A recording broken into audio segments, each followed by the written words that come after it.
Some people are never seen the same way again, and some places should never be visited at all. Tonight you will hear disturbing horror stories inspired by real fears and unexplained events. This is Mr. Whispered Night.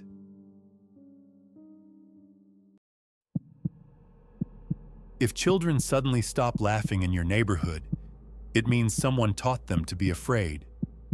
I grew up in a small town in Indiana. Our street was quiet, with low fences and identical mailboxes. We rode our bikes until dark, hid in bushes, built forts in backyards. Adults sat on their porches, waved to each other, and it felt like nothing bad could ever happen there, until the elderly couple moved into the house at the end of the street. Their names were Mr. and Mrs. Harper, both well into their 70s, thin, almost skeletal, always dressed in dark clothes, even in the heat. Their house stood slightly apart, with an overgrown garden and an old shed behind it.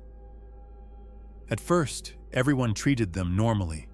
People brought pies, introduced themselves. The Harpers smiled, thanked them, but their door always closed the moment the conversation ended. Their windows were always covered with thick curtains. The children were the first to notice something was wrong. My younger sister once said Mrs. Harper stood behind the fence and stared at her for so long that it became unbearable. She didn't wave. She didn't smile. She just watched. Other children said the same thing. Then things started disappearing. Balls that accidentally landed in their yard were never returned. My friend's bicycle vanished from the sidewalk for less than 10 minutes. It was found the next day near the Harper shed. Old Mr. Harper claimed someone must have left it there. But the worst began that summer. The Harpers started caring about order. They walked slowly along the street like they were patrolling it. They made quiet remarks about noise, about laughter, about children playing. Their voices were calm, but there was something cold underneath that even adults didn't know how to respond to. Sometimes Mr. Harper stood near his shed and watched us, for a long time, without blinking. His eyes were pale, almost colorless. One evening, my friend Tommy didn't come home on time. His mother began to panic. We all knew he had been playing near the Harper house. They found him 2 hours later sitting on the roadside a block away, pale, silent. When asked what happened, he answered in fragments. He said he entered the Harper yard because he saw his dog run inside. The shed door was open. It was dark inside, but he heard someone whisper his name. Tommy said he saw children's toys deep inside the shed. Many of them. Old, covered in dust, and small wooden chairs arranged in a semicircle. The Harpers called the police themselves. Officers searched the shed. They found nothing suspicious, only old tools and boxes. But after that, children stopped playing on that end of the street. The fear didn't fade. It grew. My sister began saying she saw Mrs. Harper at night outside her window, not in their yard, in ours, standing near the flower bed, looking up. I thought it was imagination, until one night I woke up and saw a silhouette behind the curtain. It wasn't moving, and it was too close to the house. After that, everything on our street changed. Children stopped walking alone. Parents installed extra lights. But the lights didn't stop the feeling of being watched. The Harpers became even stranger. They began appearing near the school bus stop, standing slightly apart, as if they just happened to be passing by. Mr. Harper carried an old notebook. He wrote something in it while watching the children.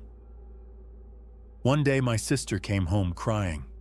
She said Mrs. Harper leaned close and quietly told her she knew how her voice sounded when she cried at night. My father and I went to their house. Mr. Harper opened the door. His face was calm, almost satisfied. He said children often imagine things.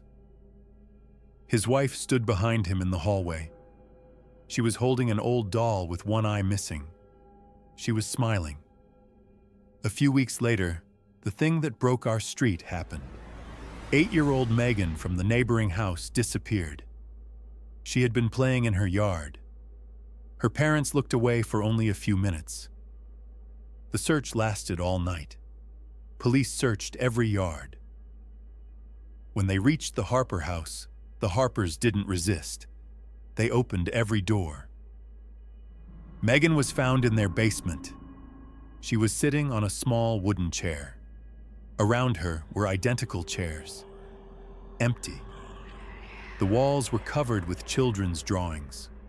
Not new ones, old ones, yellowed with age.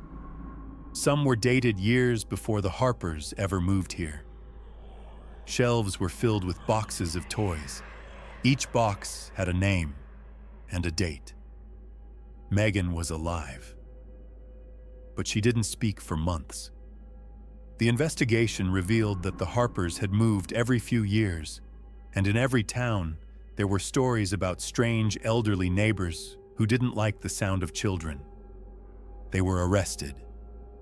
It turned out they had spent years luring children inside, promising to show them kittens, offering toys, offering to help find lost things. They didn't always keep them long, and they didn't always leave physical evidence, but they always left fear. Megan was saved in time. Others in other towns may not have been as lucky. The investigation lasted for years. Our street was never peaceful again. The Harper house stood empty for a long time. Eventually, it was demolished. I'm an adult now. I moved to another state, but sometimes, when I see an elderly couple watching children too closely at a playground, my throat tightens. Because I know the truth. The worst evil doesn't always look like a monster. Sometimes it looks like smiling old neighbors who simply don't like noise. If you want to truly destroy your sense of safety, just learn that someone knows more about you than you know about yourself. I was 27 when my wife and I bought our first house. It was small, in a quiet suburb of Ohio. I grew up in a family where neighbors brought pies and mowed each other's lawns. So moving into our own home felt like the beginning of a normal, peaceful adult life. The first days felt exactly like that. We unpacked boxes, learned the street. An elderly couple lived on the right, kind people who greeted us immediately. But the house on the left was quiet. Too quiet. I never saw anyone come out. A car sat in the garage, but the lights inside were almost never on. The curtains were always tightly closed. Sometimes in the evening, I noticed faint movement behind the fabric, as if someone was standing there, watching through a narrow gap. At first, I didn't think much of it. People are different. Some are social, some are not. Everything changed about a week after we moved in. I woke up earlier than my wife and went to the kitchen to make coffee. I looked out the window out of habit and saw a man standing in our yard near the fence. He was looking at our house, not walking, not looking around, just standing. He was tall, thin, wearing a dark sweater. His face was almost impossible to see through the morning fog. I stepped onto the porch. The man slowly turned his head toward me, as if he had been expecting me to appear at that exact second. Then he slowly walked back toward his house. No hurry, no explanation. That same day, I saw him up close for the first time. He was standing near his mailbox. I decided it was better to introduce myself, so I wouldn't let my imagination take over. His name was Mark. His voice was calm but empty. He said he had lived there for a long time, worked from home, didn't like noise. His smile appeared with a delay, as if he needed to decide first whether smiling was appropriate. The conversation lasted less than a minute, but when I returned home, I couldn't shake the feeling that he had been studying me, like I was a new object in his collection. In the following days, strange small things began to happen. First, I found our trash bin moved several feet from where I had left it. Then I noticed the backyard gate open. I was sure I had locked it. One evening, my wife said she saw a silhouette in Mark's window while she was hanging laundry outside. The figure stood completely still. When she looked again, it was gone. I tried to stay rational. Maybe it was coincidence. Maybe I was just tense from moving somewhere new. Until the day something happened that made me feel real cold. I came home from work early. My wife was still at the office. The house was silent. I walked into the bedroom and stopped. Our photo album was lying on the bed, the same one we kept inside the closet on the top shelf. It was open to a page with our wedding photos. I knew for certain that I hadn't taken it out. I had the disturbing feeling that someone had held those photographs recently, that someone had studied our faces carefully. I checked the doors, the windows. Nothing was broken. No signs of forced entry. That night, I barely slept. Around 2 a.m, I heard a faint sound, like someone slowly walking across the gravel beside the house. I got up and walked to the window, and the streetlight cast a dull yellow glow across our yard. Mark was standing near our fence, looking directly at our window. Looking directly at me, our eyes met, and he didn't look away. Those seconds stretched longer than any minute of my life, and he didn't blink or move. He just stood there in the streetlight, completely still, as if being seen didn't matter to him. I woke my wife, but by the time she reached the window, he was gone. The next morning, I installed a security camera in the backyard because I needed proof, either that I was imagining things or that something was very real. I got my answer the very next night.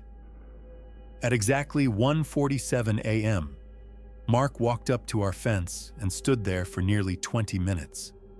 Several times, he tilted his head slightly, as if trying to see deeper inside our windows. Then he reached into his pocket and pulled out something small. Binoculars. I watched the footage again and again, hoping I was mistaken. I wasn't. Later that day, I went to his house, my mind replaying every possible version of the confrontation. I was angry, but underneath the anger was fear. Mark opened the door almost immediately. His face was calm and empty, like nothing had happened. I told him I had seen the footage and warned him to stay away from my property. He listened without speaking, then calmly said I was wrong. He said it wasn't him and that cameras distort things, but his eyes had changed. There was anger in them, and something deeper. Resentment. That evening, my wife found an envelope under our front door. Inside was a grainy photograph printed on cheap paper, showing us inside our living room, taken from outside through the window. Under the image, in small handwriting, were the words, "You forgot to close the curtains." I called the police, and they spoke to Mark. But without direct proof, there was nothing they could do. The camera had captured only a silhouette. After that, the worst part began. Every night, we felt watched. The cameras recorded movement near the fence, but whenever I ran outside, no one was there. Then one night, I noticed light inside his house. The curtains were slightly open, and I saw something on his wall that made me freeze. Photographs. Dozens of them. Our house from different angles. Me standing in the yard. My wife carrying groceries. Both of us standing on the porch. All of it arranged carefully, like a map. 1 week later, we sold the house. We lost money and lost the dream, but staying there meant waiting for something worse. 3 years have passed, and we live in another state now. Sometimes I tell myself I overreacted, that he was just a strange man with no boundaries, until the night I received a letter with no return address. Inside was only one sentence: "This house suits you better." And I still don't know how he knows where we live now.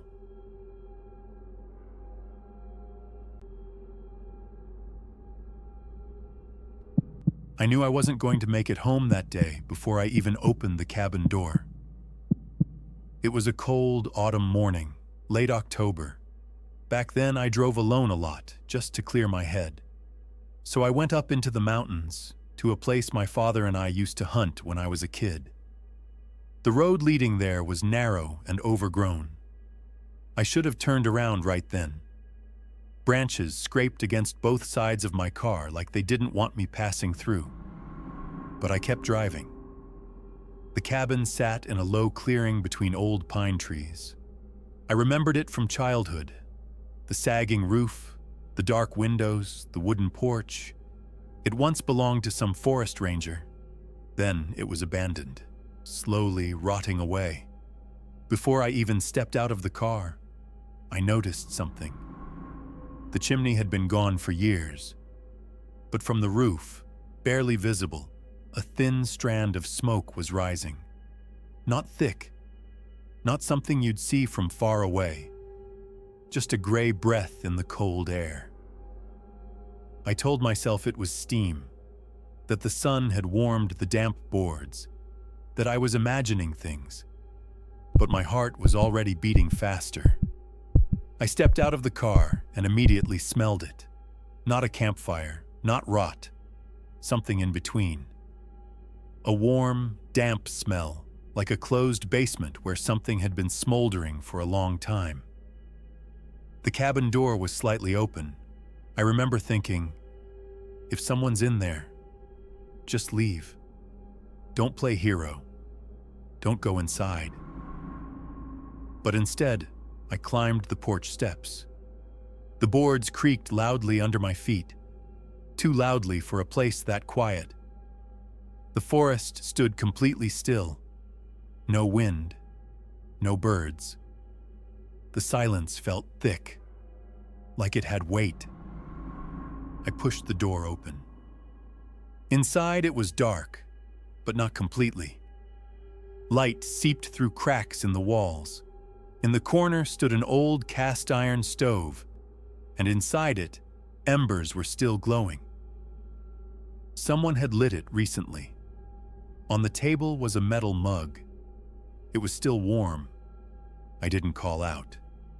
I didn't want my voice cutting through the air. But in that moment, I felt it clearly. I wasn't alone. The floor was covered in dust, and over that dust were fresh footprints. Bare. They started near the stove and led toward a small room on the left. I remember standing there for a long time, staring at them. They were adult-sized, not a child's, but narrow, and stranger still. They only went one direction. There were no prints leading back. My mouth went dry. My mind searched for explanations. Maybe someone had stood in one place. Maybe I couldn't see clearly in the light. But another voice was rising inside me, the one responsible for survival. I slowly took a step backward, and that's when something shifted in the small room. Not loud, not sudden, just the sound of someone adjusting their body on the floor. I didn't see a face, didn't see a silhouette, only the movement of a shadow against the wall. and the smell grew stronger. Cold ran down my spine. I didn't scream. I didn't run. I stood there, paralyzed, listening. From the room came slow, uneven breathing, like someone who hadn't spoken in a long time, like lungs that had grown used to silence. What saved me that day wasn't courage, it was fear. I turned sharply and stepped back onto the porch. I didn't run.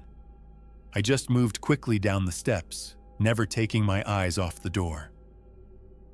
I was almost at my car when I heard the boards creak behind me. Someone had stepped onto the porch. I didn't turn around. I got into the car and started the engine. My hands were shaking so badly the key barely went into the ignition. And only when I pulled away did I see the figure in my rearview mirror. It stood on the porch, tall, completely still, and it was staring directly at me. It didn't wave, didn't shout, just stood there. I drove without stopping until the road widened.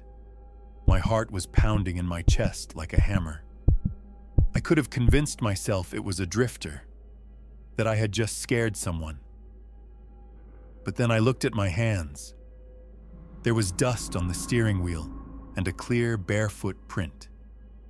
Small, as if someone had stood on the hood while I was inside the cabin. And that's when I understood. He didn't step onto the porch when I was leaving. He stepped out earlier. I didn't stop until I reached the highway. The road felt longer than it was. I didn't look in the mirror again. I didn't want to see if someone was running behind me. I didn't want to check whether the figure was still standing on that porch. When I finally reached the highway, I felt a slight sense of relief. There were people again, passing cars, the normal world moving on like nothing had happened. But the footprint on the steering wheel was still there. I pulled into a gas station a few miles down and stepped out into the cold air, trying to convince myself it was just dirt, that I had brushed against something inside the cabin and transferred it onto the wheel without noticing. But the print was unmistakable. 5 toes, small, almost like a teenager's foot. I wiped the steering wheel with a napkin, and that's when I noticed something else. On the passenger side of the windshield, there was a long smear, as if someone had slowly dragged their palm through the dust. I don't remember the drive home. That evening, sitting alone in my apartment, I tried to rationalize everything. Maybe someone really had been living in that cabin. Maybe I startled him. Maybe he slipped outside before I noticed and stood near my car while I was inside. But one detail wouldn't let me rest. I hadn't heard footsteps. The cabin floor creaked under every single step I took. The porch was even louder. If someone had walked down those steps and approached my car, I would have heard it. The next night, I dreamed about the forest. In the dream, I was standing inside the cabin again. The stove burned brighter, the air thick and suffocating, and I knew, without turning, that someone was standing directly behind me. But in the dream, I couldn't move. I couldn't turn around. I woke up to a soft knock somewhere in the hallway of my apartment. I lived alone back then. 3rd floor, old building. I lay still and listened. At first, there was nothing, just silence. Then a slow dragging sound, like someone running a hand along the wall. I told myself it was the pipes, the neighbors, an old building settling at night. But my heart was pounding the same way it had in the forest. Over the next few days, I started noticing small things. My shoes in the hallway weren't exactly where I left them. My jacket on the hook looked slightly shifted, I blamed my own carelessness at first. Until one evening, when I came home earlier than usual. The moment I opened the door, I smelled it. That same scent. Warm, damp, like something slowly smoldering. I froze in the doorway. The apartment was dark and quiet. Everything looked normal. I stepped inside slowly, locked the door behind me, and checked the handle. Nothing broken, no signs of forced entry. I walked into the kitchen, and that's when I saw it. My old metal mug was sitting in the center of the table, the same one I always kept in my car. I had left it in the glove compartment. It was warm. That's when the fear changed.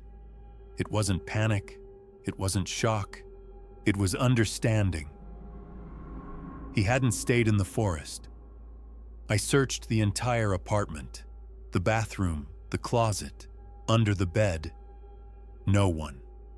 I stood in the living room trying to breathe steadily, telling myself it was impossible, that I must have brought the mug in without remembering.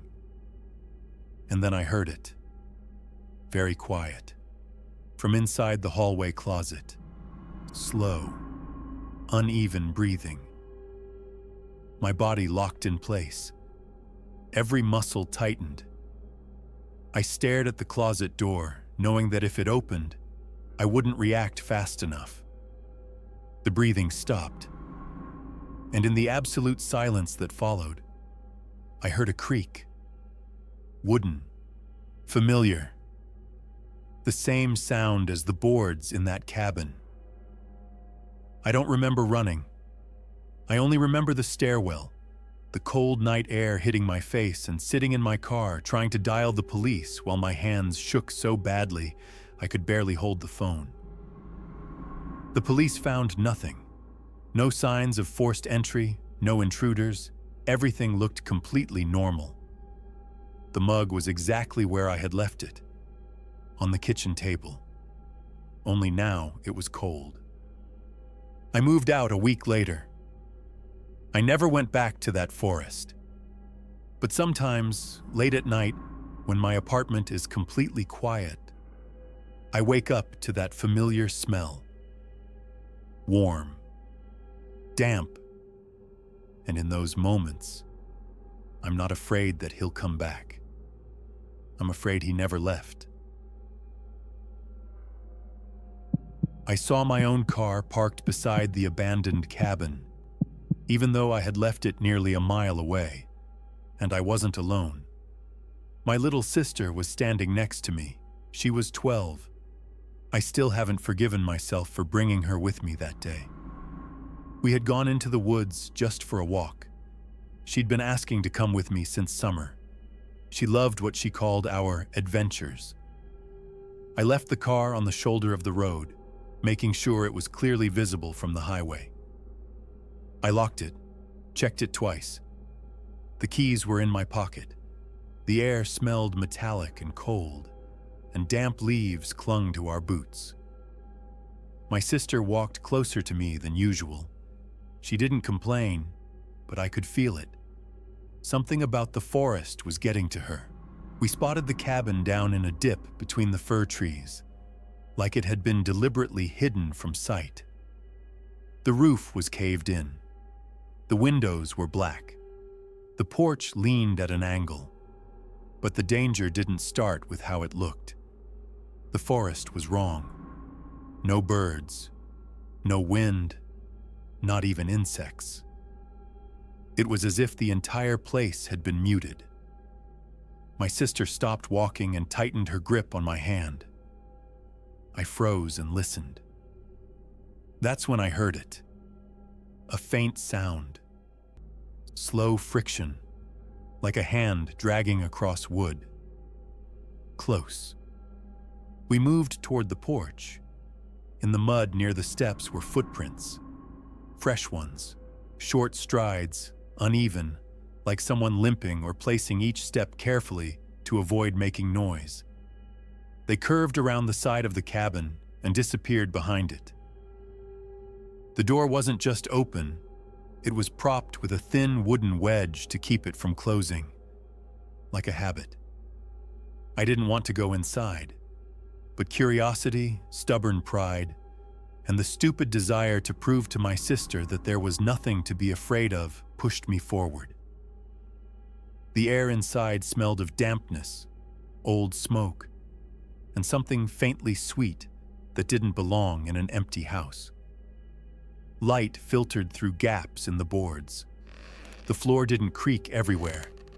In the center of the room, the boards had been reinforced, so footsteps landed softer, like someone knew exactly where to step to stay quiet. On the table lay a few scattered items: rope, rusty nails, an old flashlight without batteries, and a disposable glove. Mine. I kept one in my jacket pocket for working on the car. I hadn't taken it out that day. My sister whispered that she wanted to leave, and at that exact moment, something clicked behind one of the walls. A metallic sound, like a lid being closed. Not in the same room, somewhere closer to the back exit. I didn't argue.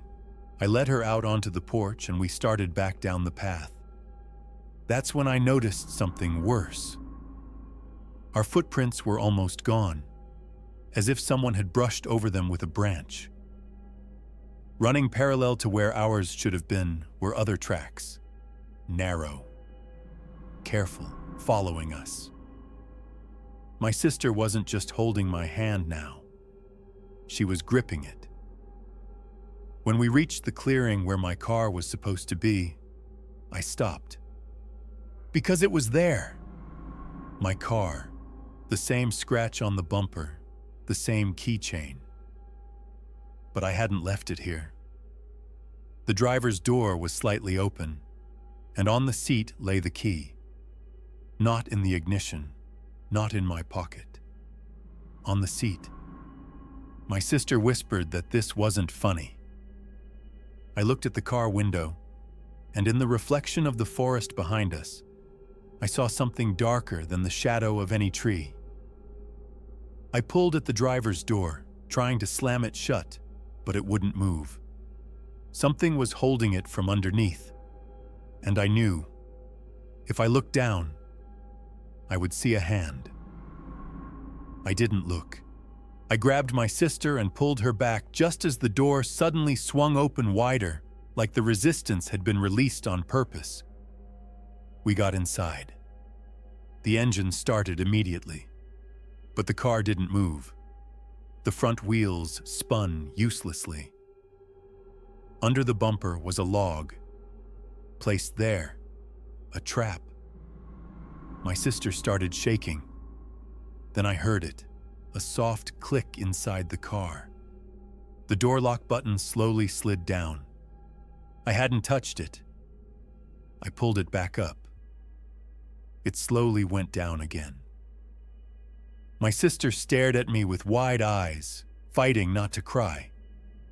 I jumped out of the car and ran around the front.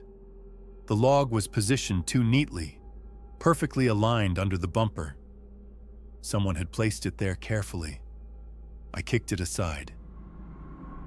From the woods came that same sound again. Slow friction against bark. Not footsteps, not running, watching. I went back to the car. In the trunk was a gray, wet jacket. I hadn't put it there. My sister whispered that she'd seen one just like it on a figure between the trees when we were standing by the cabin. Before I could answer, I saw it. Between the trunks to the left, a figure standing still, wearing the gray jacket, and the same one was in our trunk. My mind refused to accept what I was seeing. I shoved my sister into the passenger seat, jumped behind the wheel, and hit the gas. This time the car lurched forward. The log was gone. We sped down the narrow, slick road.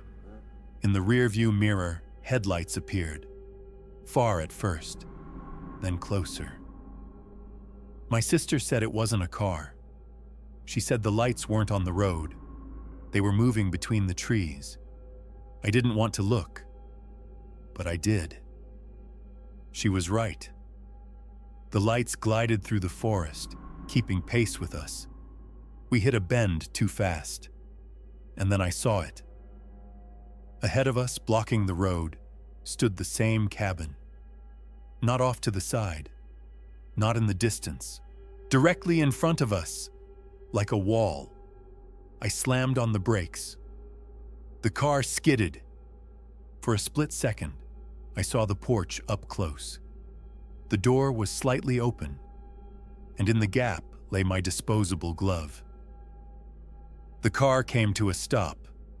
The headlights behind us went out. Silence fell instantly, like someone had switched the world off. My sister asked quietly if we had ever actually left, and I didn't know what to tell her. Because staring at the porch, at the open door, at the darkness inside, I realized something that made my blood run cold. Maybe we never walked out of that cabin at all. Maybe everything after that was just a way to guide us back to the place where someone had already decided we were going to stay.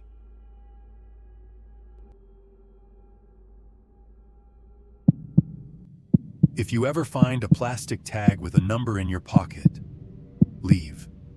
I didn't do this. And now I know what presence confirmed really means. On my first day at the new job, I realized something strange. People in this building walked as if they were afraid the floor would remember their footsteps. The office stood on the outskirts of the city, in an industrial zone. A low concrete building with dark windows, a parking lot without trees, only streetlights casting a pale, diluted milk kind of light. Inside, it smelled of dust and cold metal, like people didn't really work here. The reception desk had no flowers, no mugs, no small signs of life.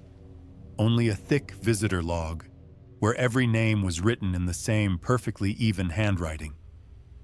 I told myself it was just discipline. They led me deeper into the building, where it was quieter than outside. My department was called Quality Control, but in reality, we reviewed digitized documents. Contracts, insurance cases, old correspondence, anything companies didn't want to keep in physical safes. My coworkers looked normal, if you ignored the fact that they almost never made eye contact. They lifted their eyes for barely a second, as if afraid I might memorize their faces too well. The strangest one was a man named Lane. His desk was closest to the server room, and he always sat as if he were listening to the wall. Whenever I walked past him, he lightly touched the edge of his desk with his fingers, like someone checking whether a door is locked. The first real sense of unease came at the end of the day, when I tried to open my locker. A neat label with my name was already on it, even though I hadn't signed anything yet. It was printed in the same perfectly even font as the visitor log. I told myself they'd prepared it in advance. The second day was worse. I started noticing a small detail. Every coworker had the same small object on their desk, something like a flat plastic tag or key fob. They kept it near their monitor, almost like a family photo. Except there was no photo. Instead of a name or a title, each one had a short sequence of numbers stamped into it, an inventory number. Stranger still, whenever someone left for a break, they flipped the tag upside down, like marking themselves as absent. I was told the rules. Don't enter the server room. Don't go into the archive corridor without supervision. Don't stay after 6 p.m., even if work isn't finished. The explanation was simple and empty. Security policy. The archive corridor began behind two magnetic locked doors. When someone passed through with a badge, the doors opened smoothly and silently. Inside were long rows of gray cabinets. It was darker there, and the lights didn't turn on all at once, only in segments, like the corridor was waking up piece by piece. That same day, I heard a sound that didn't belong in an office. 3 short, dull knocks from behind the wall. No one reacted. Lane only tapped the edge of his desk with his fingers, as if answering. I told myself it was pipes, ventilation, electrical systems. But then I noticed something else. The security camera in our area was always angled slightly away, just enough not to see part of the path leading to the archive corridor. It was pointed at the wall. If that was an accident, it was an incredibly precise one. By the end of the week, I'd gotten used to the quiet faces and brief nods. I got used to everyone sitting silently during breaks, staring not at their phones, but at the empty space above their desks. But I couldn't get used to my files already being scrolled when I opened them, as if someone had reviewed them before me. No edit history, no warnings, no traces. On Friday, I was given a training task, a scanned old folder labeled HR Internal. It looked like standard questionnaires, but inside were pages where names were crossed out and replaced with others. On several sheets, I noticed the same phrase repeated in different places, as if someone had copied it in a panic. Presence confirmed. Below it was a sequence of numbers, identical in format to the tags by the monitors. I closed the folder and felt a metallic taste in my mouth, like licking a battery. It sounds ridiculous, but it wasn't funny at the time. That evening, I left the building last from our department. The parking lot lights were already on, and somewhere in the distance a train hummed. I reached my car, sat down, inserted the key, and saw the same plastic number tag lying on the passenger seat. I could swear the doors had been locked. I hadn't left anything inside. The tag lay perfectly centered, like it had been placed there deliberately so I couldn't miss it. I turned it over in my hands. On the back was a thin laser-etched inscription: today's date, and one word: activated. On the drive home, I kept checking the mirrors, even though no one was following me. The worst part wasn't the feeling of being chased. It was the feeling that I'd already been logged somewhere, already added to a list. That night, I woke up to my phone glowing. A red dot on the screen, like a recording indicator. The camera was on. I hadn't turned it on. I shut the phone off, rolled onto my side, and lay there listening to my own breathing, until I realized something else. There was something in the pocket of my sleep pants. I pulled out the tag. I didn't remember putting it there. And then, from the darkness, from behind the wall of my bedroom, came 3 dull knocks, like someone checking if I was still there. The next morning, I came to work earlier than ever. It was stupid, but the thought kept eating at me. Either I was imagining everything, or I was missing something obvious. The building felt colder than usual. The silence was so thick I could hear my own footsteps, as if they were too loud for the space. The reception desk was empty again. The visitor log lay open on today's date. My name was already there, with my signature. The handwriting looked like mine, but I knew I hadn't signed it. That was the moment I stopped thinking, "This is strange," and started thinking, "This is dangerous." I sat at my computer and tried to act like a rational adult. I checked security settings, login history, access logs. Everything was clean. too clean. The kind of clean that isn't about protection, but about looking protected. Lane arrived early.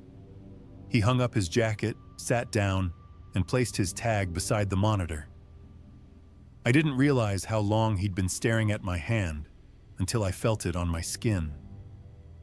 Then he looked at my tag, lying next to mine.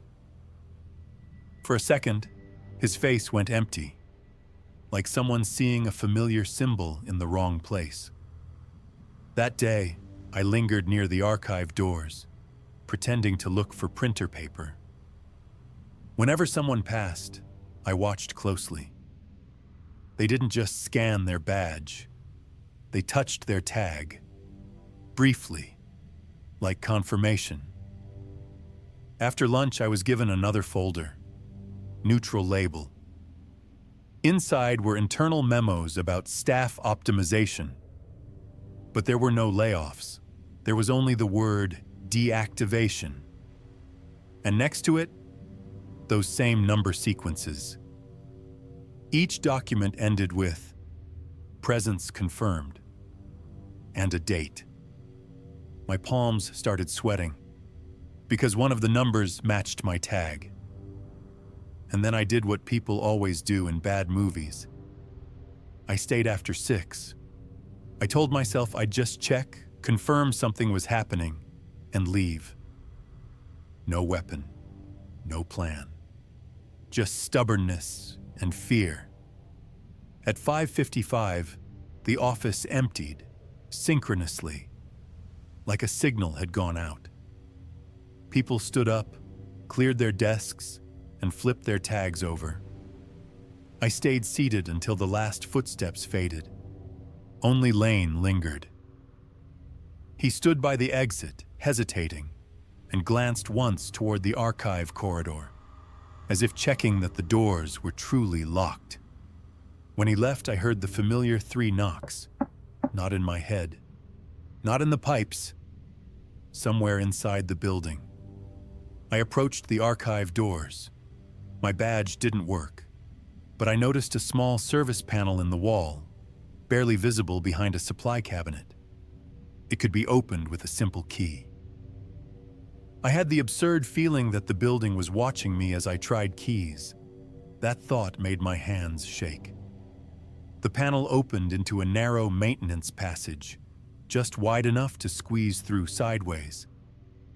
I crawled carefully. At some point, I heard a low hum, like distant bees. The further I went, the clearer it became. It wasn't coming from the servers, it was coming from the archive corridor. I found a ventilation grate. And then I understood why the camera was pointed at the wall. People were walking through the corridor, my co-workers. They moved calmly, evenly, almost identically. Each held their tag. They stopped at certain cabinets and pressed the tag to a small reader. A green light flashed. The cabinet opened. Inside were no files. Inside were stacks of identical tags, packaged and labeled with dates. I wanted to believe they were access keys, inventory, anything rational. But then one of them took out a tag with my number. I recognized it instantly.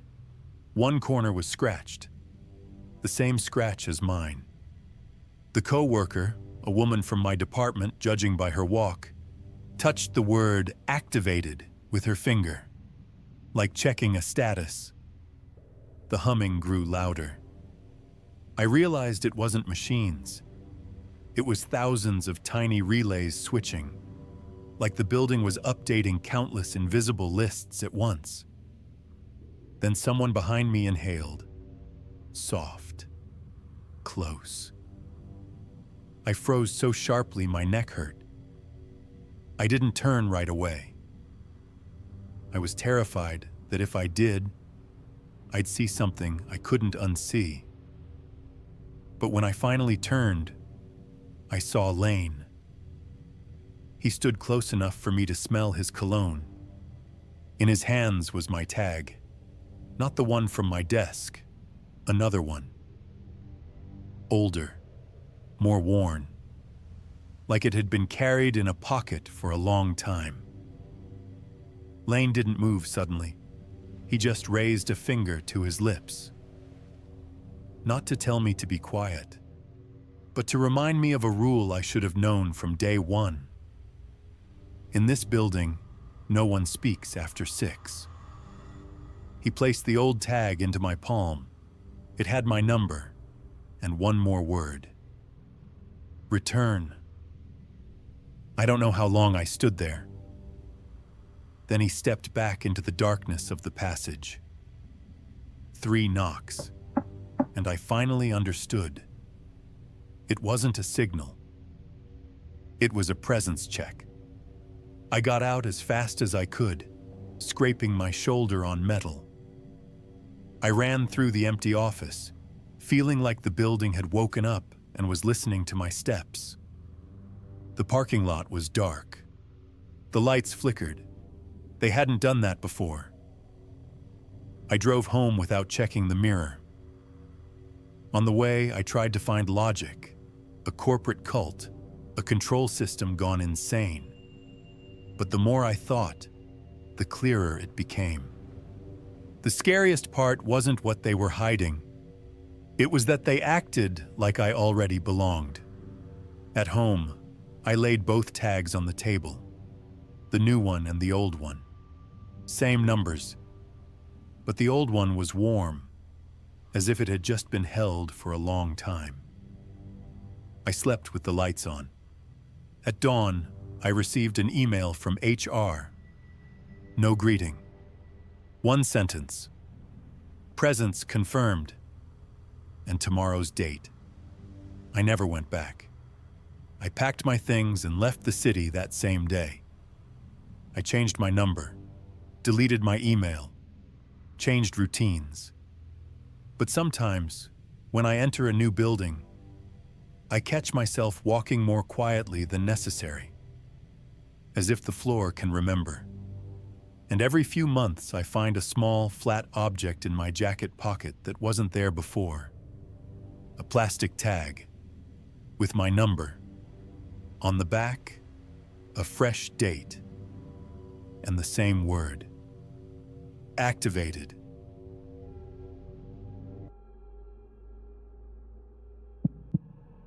I was at her funeral 3 days ago, and today, she wished me a happy Valentine's Day.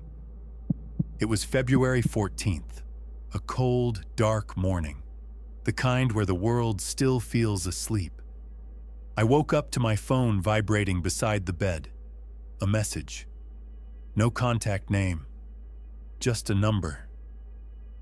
But I recognized it instantly. Emma. Except Emma had died 3 days earlier. A car accident on the highway, ice on the road.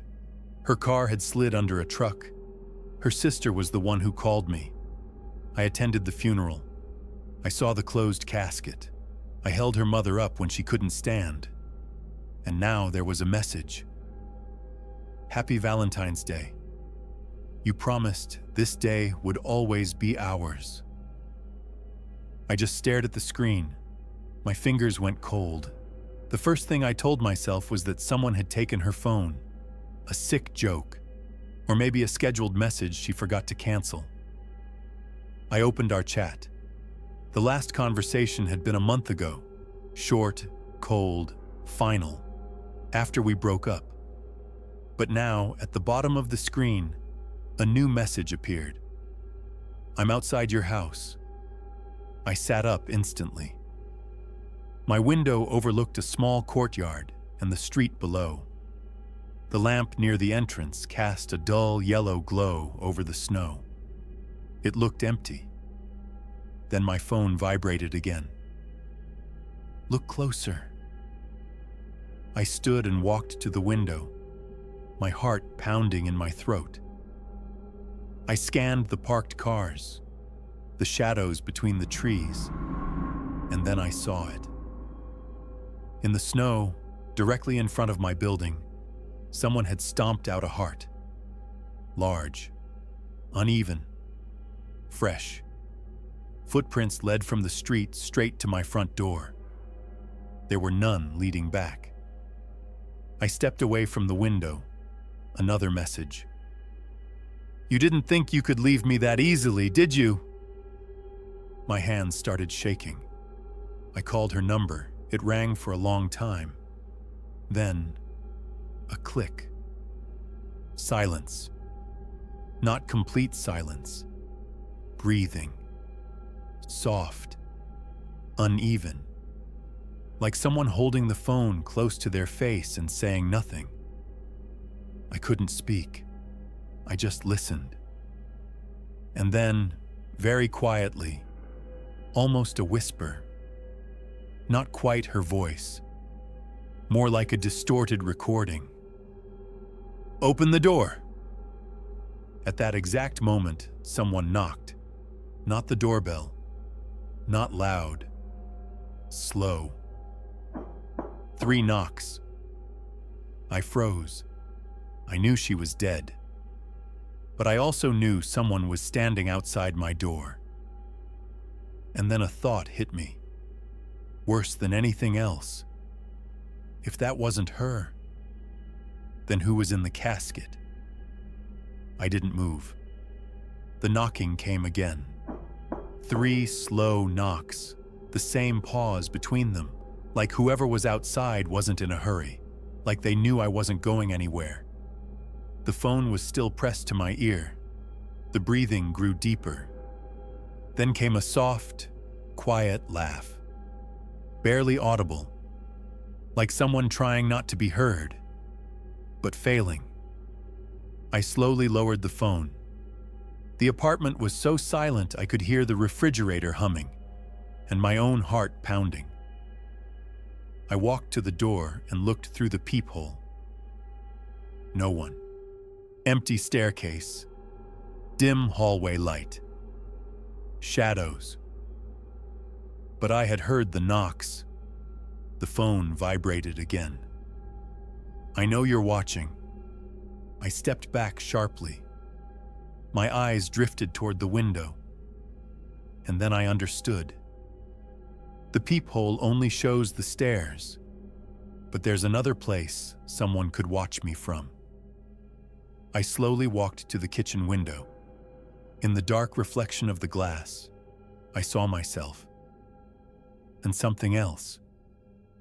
Behind me, in the hallway, a shadow moved. Just for a second. I turned around. Nothing. But the bathroom door was open. I was certain I had left it closed. The phone started ringing. Not a message, a call. The same number. I didn't want to answer. But the fear of not knowing was worse. So I picked up. Silence. Then a sound that made my knees weaken. Dripping water. I slowly turned toward the bathroom. The faucet was off. The sound wasn't coming from there. It was coming from the phone. A recording. Someone was playing a recording of my own apartment. I don't even remember walking to the bathroom. My hand was shaking when I pushed the door open. The light was off. I switched it on. Nothing. Empty bathtub. Mirror. Towel. Dry floor. The phone buzzed again. Not there. My breath caught. I slowly raised my eyes toward the ceiling. The attic. There was a small hatch in the hallway ceiling, a maintenance space I had never used. It was secured with a simple latch.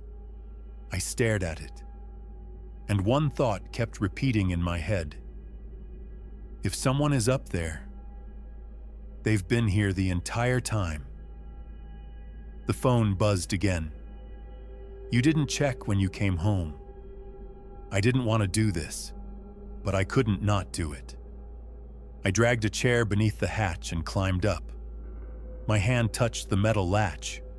It was warm, not cold from the night air. Warm. I slowly slid it open. The hatch creaked. Darkness, the smell of dust, and something else. Perfume. The same one Emma had worn for years. I lifted my phone higher to use the light, and I saw a mattress, an old blanket, a bottle of water, and photographs. Hundreds of photographs of me sleeping in the kitchen, at my computer, by the window, taken from above, from here. My vision blurred. The phone slipped from my hand and hit the floor below. From above, I heard movement, slow shifting. I was still looking up when something began to descend from the darkness. First, a hand, thin, pale, fingers slowly gripping the edge of the hatch. Then a face, not Emma, but something very close. A wig in her exact hair color, makeup imitating her features, and the eyes of someone who had lived above my ceiling for an unknown amount of time. She smiled and whispered, "Now you're definitely not going anywhere." I stepped back and fell. After that, chaos. A scream, running for the door. The lock wouldn't turn at first.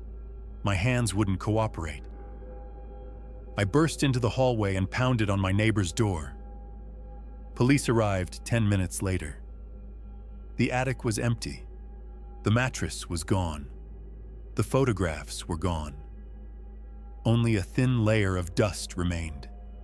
And one object, a phone, an old keypad phone, with the last sent message reading, "Happy Valentine's Day."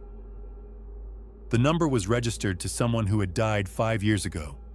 I moved out a week later, but every February 14th, I wake up at exactly 4:17 a.m., and I hear 3 slow knocks, somewhere very close.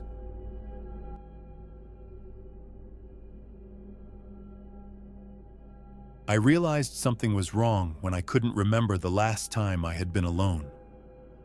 Claire and I met at work. She was the kind of person who filled a room instantly. Laughter, energy, attention. She looked at me like I was the only man in the world. After a few failed relationships, that kind of focus felt intoxicating, warm, addictive. At first, everything was perfect.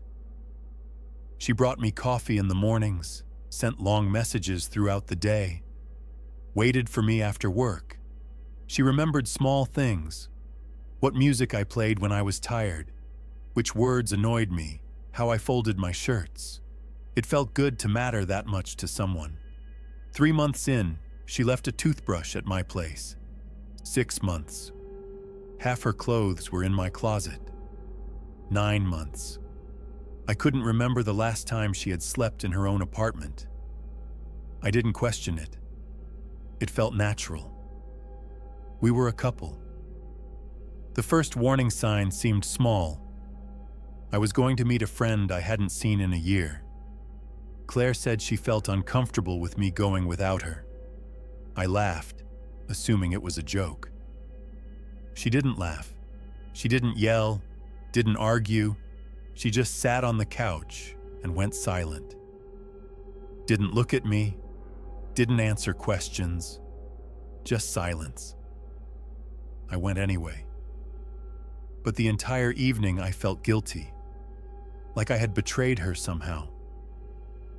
When I got home, she was asleep on the floor by the front door, not in bed, not on the couch, on the floor, as if she had been waiting. I told myself she was just emotional, dramatic. I was wrong. Gradually, I stopped going places without her. Not because I was afraid, but because every time I did, the apartment felt different when I returned. Cold, tense, like I had done something irreversible. She would be sweet, too sweet, touching me, smiling, making breakfast, and all the while looking at me like she was keeping score. Then things started disappearing. An old photo album, a few letters from an ex I hadn't read in years, then smaller things, a flash drive, a spare SIM card. Then contacts vanished from my phone, certain women's names simply gone. I told myself it was a glitch, until one evening I found her in the bathroom with my phone. The screen was glowing in the dark. Her fingers moved confidently, like she knew exactly where to go. She said she was looking for photos for a surprise. I believed her. Then my passwords started failing. Email asking me to log in again. Social media resetting sessions. Notifications about logins from unknown devices. And Claire knew too much. Who I talked to. When I was online. What pages I visited.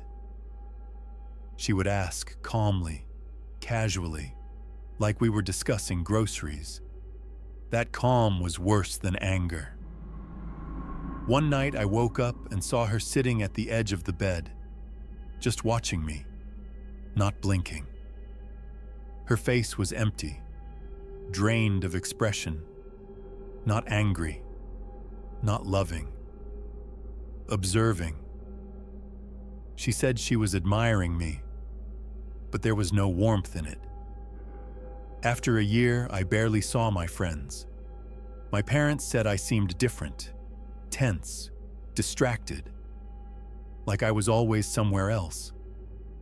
I blamed adulthood, serious commitment. The truth was simpler. I was tired and ashamed to admit it. The moment I was truly afraid came one evening when I got home early. She was supposed to be at work.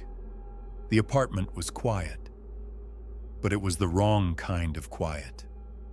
Too still, like something holding its breath. I heard a soft rustling from the storage closet. Slow, careful. I opened the door. There was a mattress inside. Thin, old, a blanket, a water bottle, a charger. She had made a place for herself. Later, I found out she had been fired a month earlier. She hadn't told me. She stayed home while I worked, listening, watching, checking my things, reading my messages. She didn't want to leave me alone, not even for a day. That night, I told her we needed to take a break. She didn't scream, she didn't argue. She just asked if I was sure. I said yes. She nodded and walked into the bedroom. I woke up to the smell of gas. The stove was on. The windows were closed. Claire was sitting on the kitchen floor, her back against the cabinet, looking at me the same way she had that night, emotionless, watching. She said that if we couldn't be together, then we wouldn't be anything at all. I turned off the gas. I opened the windows. I called for help. They took her away. I moved out a week later. But sometimes when I fall asleep, I feel like someone is sitting at the edge of my bed in the dark, just watching. Because the scariest thing isn't screaming, and it isn't violence. The scariest thing is when love slowly turns.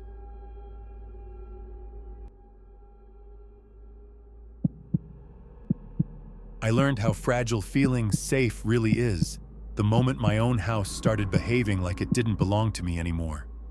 Until last winter, I never thought I'd be the kind of person who checks every lock twice or memorizes the sounds of their own floors. But all of that changed in the span of a single week. My name is Daniel, and I live alone in a small house I bought 6 months ago.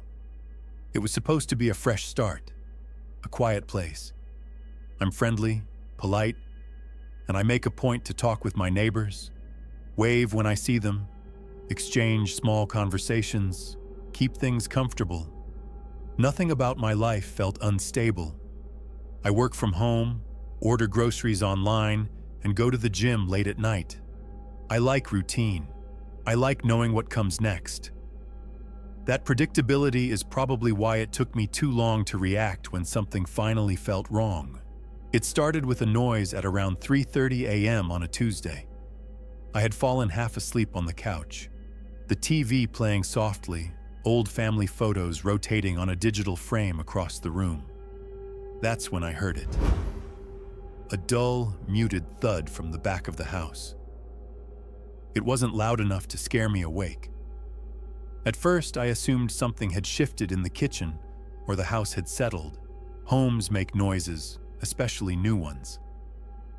I muted the TV and listened. The silence stretched on. Nothing else followed. I walked to the back door and checked the lock. It was secure. Everything looked fine. I went to bed, telling myself I was overthinking things. But the next morning, something felt off the moment I opened that door. The deadbolt still worked, yet the handle felt strained and loose, like it had been twisted with too much force. I brushed it off. I told myself I'd deal with it later. That night, I went to the gym around 12, like I always do. I prefer going when it's nearly empty. I got back home sometime between 1 and 1:30. As I pulled into the driveway, my chest tightened. The porch light was off. I never turn it off. I like coming home to light. I sat in my car, trying to remember if I'd shut it off myself. Eventually, I convinced myself I must have. Inside, the house looked normal. My photos were still in place. The walls felt familiar. Still, I walked through every room slowly, quietly, checking corners, doors, shadows. It was the first time I'd ever done that. Thursday morning, my alarm went off, and I noticed my phone battery was at 12%. That didn't make sense. I always charge it overnight. I clearly remembered plugging it in beside a stack of printed photos I'd been organizing the night before. The cable was still connected to my phone, but the charger itself was no longer in the outlet. I tried to explain it away.